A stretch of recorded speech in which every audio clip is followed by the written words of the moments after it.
On this edition for Sunday, December 8th, next steps in the impeachment probe. The investigation into the Pensacola Naval Base shooting continues. And in our signature segment, new battle lines in Ukraine ahead of peace talks with Moscow. Next on PBS NewsHour Weekend. PBS NewsHour Weekend is made possible by Bernard and Irene Schwartz, Sue and Edgar Wachenheim III, the Cheryl and Philip Milstein family, Rosalind P. Walter, in memory of George O'Neill, Barbara Hope Zuckerberg, Charles Rosenblum. We try to live in the moment to not miss what's right in front of us. At Mutual of America, we believe taking care of tomorrow can help you make the most of today. Mutual of America Financial Group, retirement services and investments. Additional support has been provided by the Corporation for Public Broadcasting, a private corporation funded by the American people, and by contributions to your PBS station from viewers like you. Thank you. From the Tisch WNET studios at Lincoln Center in New York, Hari Srinivasan. Good evening and thanks for joining us. The chair of the House Judiciary Committee, Democrat Jerry Nadler, said the committee is preparing to bring articles of impeachment to a vote this week. On the political talk shows this morning, Nadler expressed confidence that the Democrat-led committee has collected enough evidence to impeach President Trump, even as Republicans have criticized the inquiry for having only, quote, hearsay evidence. We have a very rock-solid case. I think the case we have, if presented to a jury, would be a guilty verdict in about 3 minutes flat. And, you know, all this nonsense about hearsay evidence, there is considerable direct evidence, and it ill behooves a president or his partisans to say you don't have enough direct evidence when the reason we don't have even more direct evidence is the president has ordered everybody in the executive branch not to cooperate with Congress in the impeachment inquiry, something that is unprecedented in American history and is a contempt of Congress by itself. The Judiciary Committee will hear testimony about the investigation of President Trump's dealings with Ukraine tomorrow. We will have more on the impeachment hearings and what's next coming up after the news summary. National Security Advisor Robert O'Brien said today that the shooting at the Pensacola Naval Air Station on Friday, quote, appears to be a terrorist attack. O'Brien also said it is unclear if the gunman had any ties to terror groups. At a news conference in Florida today, the FBI said the gunman who killed 3 sailors and wounded 8 other people at the Naval Air Station is believed to have been the only shooter on Friday. Officials would not call it an act of terrorism, but did say they are investigating using that presumption. We are, as we do in most active shooter investigations, work with the presumption that this was an act of terrorism. This allows us to take advantage of investigative techniques that can help us more quickly identify and then eliminate any additional potential threats to the rest of our community. At the news conference this morning, officials said the Saudi Air Force second lieutenant who was killed in the attack purchased his handgun legally, and that other Saudi students are currently confined to the base and cooperating. Today we are here collectively focused on conducting additional interviews of witnesses, base personnel, and the shooter's friends, classmates, and other associates. Our main goal right now is to confirm whether he acted alone or was he a part of a larger network. The special agent in charge would not answer questions about reports that the attacker watched videos of mass shootings or if other students videotaped the attack. And late yesterday, the Navy officially released the names of the 3 sailors killed in the attack. All were students in the Naval Aviation School. 23-year-old Ensign Joshua Caleb Watson was from Coffee, Alabama. Airman Mohammed Sameh Haitam was 19 years old and from St. Petersburg, Florida. And Airman Apprentice Cameron Scott Walters, 21, was from Richmond Hill, Georgia.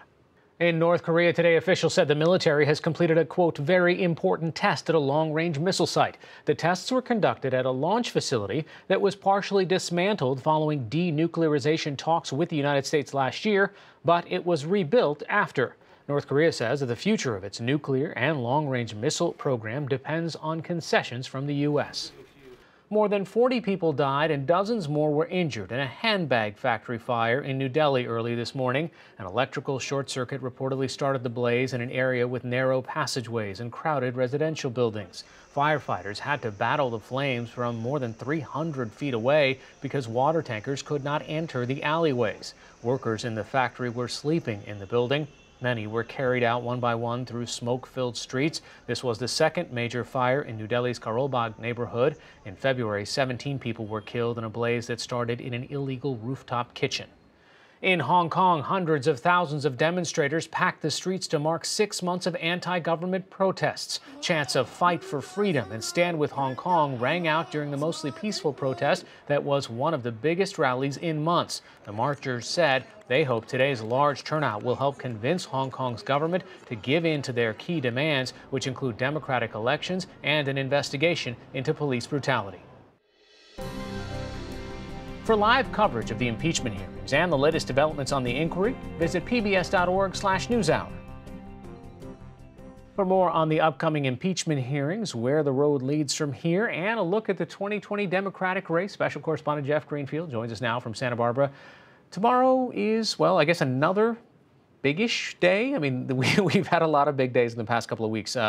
What happens? Well, unlike last week when constitutional scholars were debating the law, we're going to hear from lawyers from the Intelligence Committee and from the Judiciary Committee. The Democratic lawyers will present the case, the factual case that they assert for impeachment, abuse of power, possibly bribery, and the Republican lawyers will present the counterargument that the president did nothing untoward. He was simply exercising his legitimate authority to look at corruption. And what about other witnesses? I mean, this seems to be one of the things that the Republicans are quite aggrieved by. Hey, we have all these suggestions. If this is a trial, we definitely want to have our folks in there. There are two parts to the Republican argument. One is they want to hear from Adam Schiff. They want to hear from the anonymous whistleblower. They want to hear from Joe Biden and Hunter Biden so they can pummel them on alleged corruption. But they've also argued that the Democrats' case is based on hearsay, no firsthand witnesses to what Trump may have done. But the White House has said absolutely no witnesses from us, no documents, no nothing. And that's why the Democrats have said we're not going to wait for months for the courts to decide whether these witnesses have to come forward. We're moving ahead because we think we have the case now strong enough to propose impeachment. Yeah, that timing becomes more important as we keep going here into a presidential cycle. So where do we go from here? Well, by the end of the week, the Democratic majority will almost certainly draw up articles of impeachment. Abuse of power will almost certainly be one. They may assert bribery, which is a trickier one. And Jerry Nadler, the chairman, has suggested they may go back to the Mueller report and see if they can find examples of either obstruction of justice or abuse of power. Though there will be articles drawn, and I promise you it will be a straight party line vote. I would bet whatever I had on that. Right. And we'll find out what those articles are by the end of the week, and then it goes to the full House. So how does it specifically play out? I mean, considering that we almost know where the votes are lined up based on what party a member's in. Yeah, this is almost like kabuki theater, where we know what's supposed to be said before it's going to be said. The question is, will any Republican House member vote for impeachment? So far, the answer is no. One Republican said he'd vote for impeachment and then promptly left the party. There may be a few House Democrats from strongly pro-Trump districts who may have a problem, but I'm guessing that will be at most in low single digits. And so by year's end, the president will be impeached, which is an indictment, and next January, the Republican-controlled Senate will take up the case to see whether he should be removed. How does the lack of Kamala Harris in the presidential race perhaps play into some of this, because the senators have to be watching all of this? Yeah, the senators who will remain in the race sort of have to be there for the impeachment trial. They don't really have to be there every minute, it turns out. But what you're talking about is that the absence of Kamala Harris and the failure of Cory Booker and Castro to qualify for the debate next week means that the debate will be all white. And that's in a party that is increasingly diverse, where minority voters are increasingly critical. Now, the counter-argument at that is, look, this isn't anything untoward. The fact is Joe Biden has an enormous share of the African-American vote right now, and that's why Harris and to some extent Booker are struggling. But it's awkward at most for a party that insists on diversity to have a debate where nobody of color is going to be on it. The consequences of what's happening in the impeachment, what's happening in the debates, how much does that still resonate with voters, well, 6 months from now, 8 months from now, when they actually have to go to the polls? You know, the way that events speed up in our age, the way that news sort of comes and goes so swiftly, could well mean that by the time voters actually make a decision, certainly by November, impeachment will be a fuzzy memory. I mean, unless you're expecting a kind of Aaron Sorkin amazing moment where suddenly the scales fall from the eyes of certain people. They say, oh my heavens, we understand. I think this is just going to be a footnote, is what it sounds odd because impeachment sounds so critical. But I think it's just another political event that will have much less impact than, say, the economy. Yeah, juxtapose that with the economy, which is doing quite well. The last reports are 250,000 new jobs, real wages up, 3.5% unemployment. The only thing that's different from the late 90s is we have had an enormous increase in the deficit. And this, again, shows you the weirdness of the political world we're in. I don't think there's ever been a case where a president's approval ratings are so much lower than what they should be given the state of the economy, which is really all about Trump and his character and his temperament.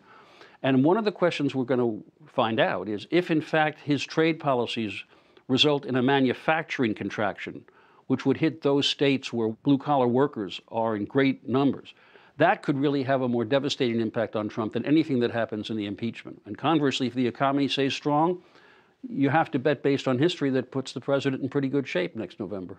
All right. Jeff Greenfield joining us from Santa Barbara. Thanks so much. Nice to be here.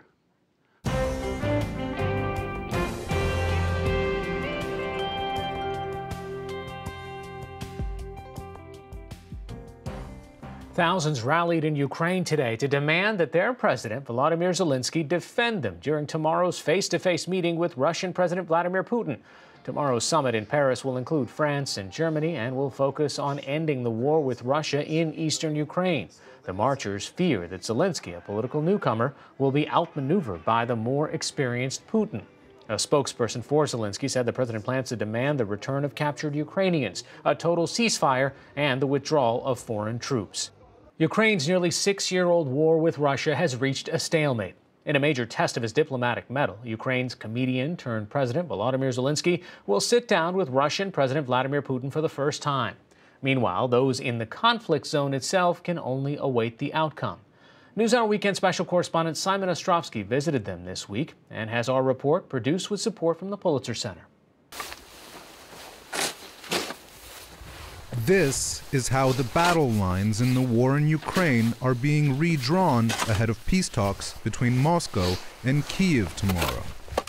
These trenches are freshly dug, and there's a reason for that. They're part of a set of confidence-building measures that both sides have been enacting ahead of the peace talks. It might sound strange that making new trenches is a confidence-building measure, but the idea is that both sides are abandoning old trenches that were very close to each other, and now they're moving further apart to de-escalate hostilities.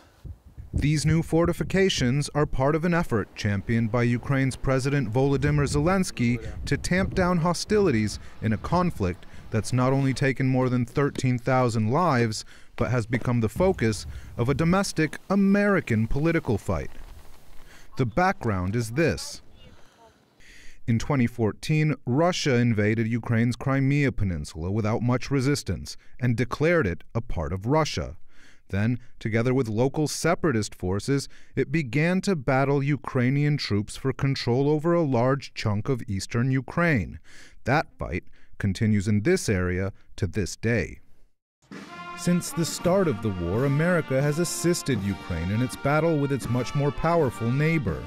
But this summer, as an array of American diplomats and Trump associates pressured Ukraine to open an investigation into the son of Trump's political rival Joe Biden, the White House considered withholding its military aid.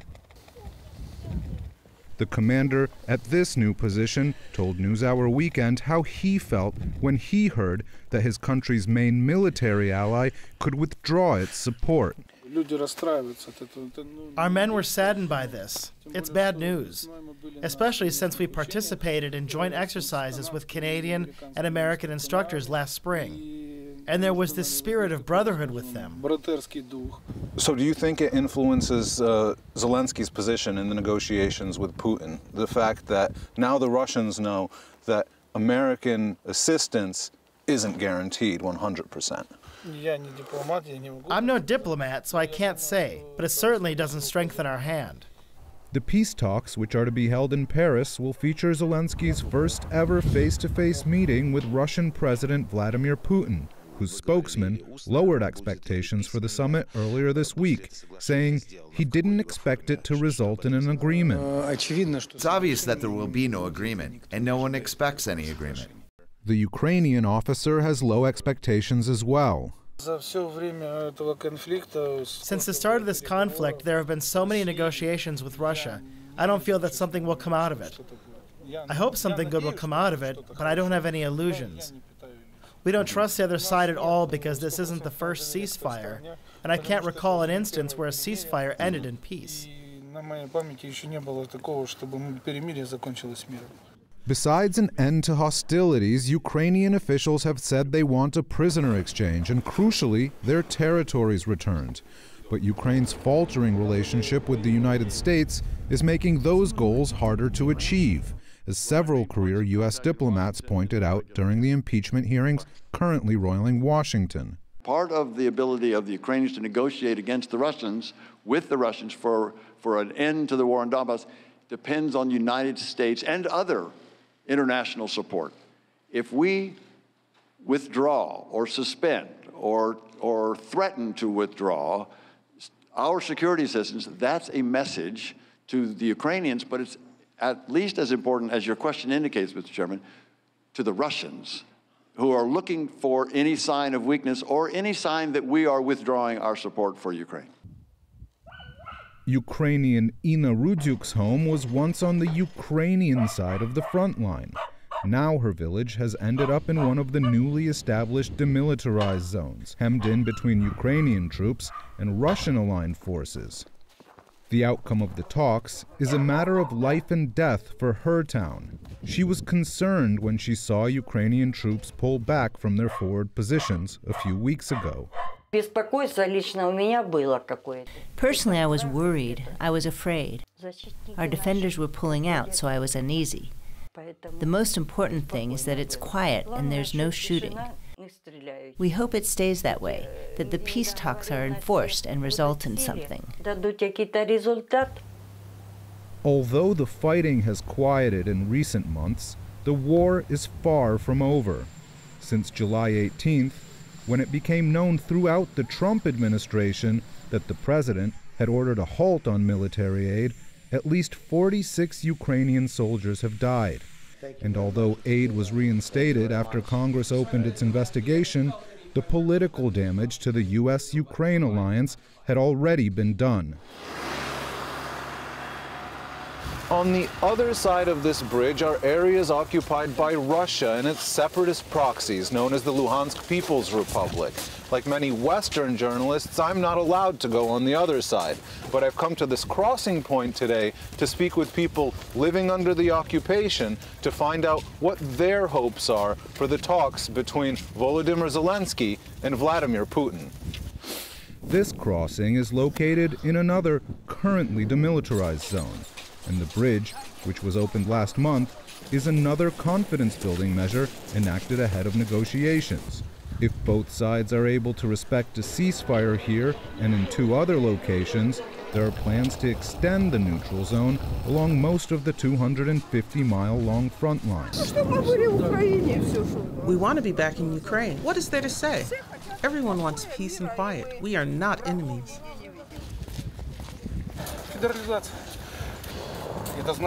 Federalization. That means in Ukraine, but with self-rule. Life is difficult in the self-declared People's Republic. It's a military-run area where leaders are appointed, not elected. Since Russia established separatist entities in the occupied territories, it has introduced the Russian currency, the ruble, blocked Ukrainian language broadcasts, and quashed any form of dissent. Ukraine still considers the population there to be its own citizens, In order for them to receive Social Security payments and pensions, they must cross through the demilitarized zone on foot and stand in long lines like this one. Of all the people I spoke with, only this man told us he wanted to see the occupied territories remain outside of Ukrainian jurisdiction permanently. Who the hell wants to walk back and forth like this with bad legs? I should be able to get my pension at home. We want to separate and that's it. We can't live together anymore. Because reprisals are a fact of life in a conflict zone, only a few people agreed to speak on camera. I'm hoping that the Donbass returns to Ukraine. I liked living in Ukraine. I don't like it in Luhansk. There's food and everything, but it's not like it used to be before the war. I don't like the way they treat people. Let's be honest, things were much better under Ukraine. Ukraine's president won an election earlier this year on a platform of ending the war and has made it his administration's top priority. We need peace. We're working on it. We want a peaceful life. Zelensky, a former TV star, took to social media this week in a video filmed on a treadmill, touting the mere fact that talks were taking place. This meeting is already a victory for us. But with approval ratings slipping, some observers worry his enthusiasm for results means he's willing to recognize Russia's claims to territory in exchange for peace, something he's repeatedly denied. At the end of the day, the cards are in this man's hands. After all, it's men loyal to him that Ukraine has been unable to push off of its territory in nearly 6 years of war. Has he tired of shedding blood on the other side of his southern border? So far, he's kept quiet on that question.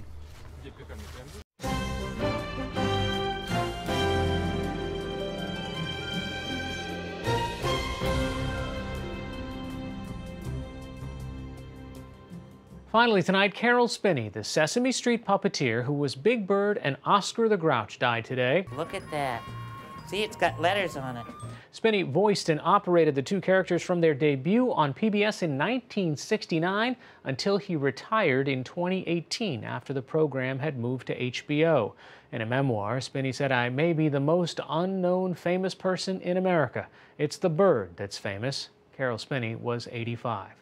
NewsHour will have live coverage of tomorrow's House Judiciary Committee hearing on impeachment beginning at 9 a.m. You can watch online at pbs.org/newshour or on TV. Check your local listings. That's all for this edition of PBS NewsHour Weekend. I'm Hari Srinivasan. Thanks for watching. Have a good night.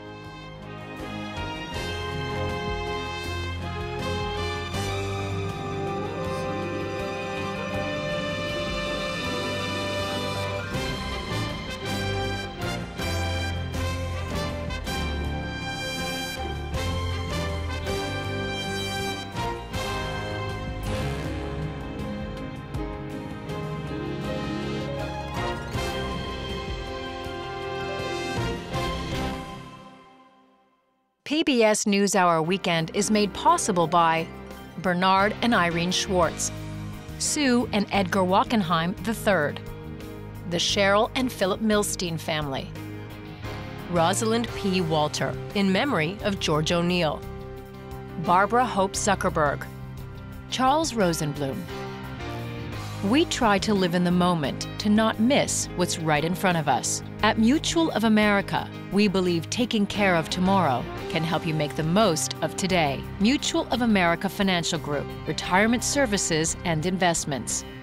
Additional support has been provided by the Corporation for Public Broadcasting, a private corporation funded by the American people, and by contributions to your PBS station from viewers like you. Thank you.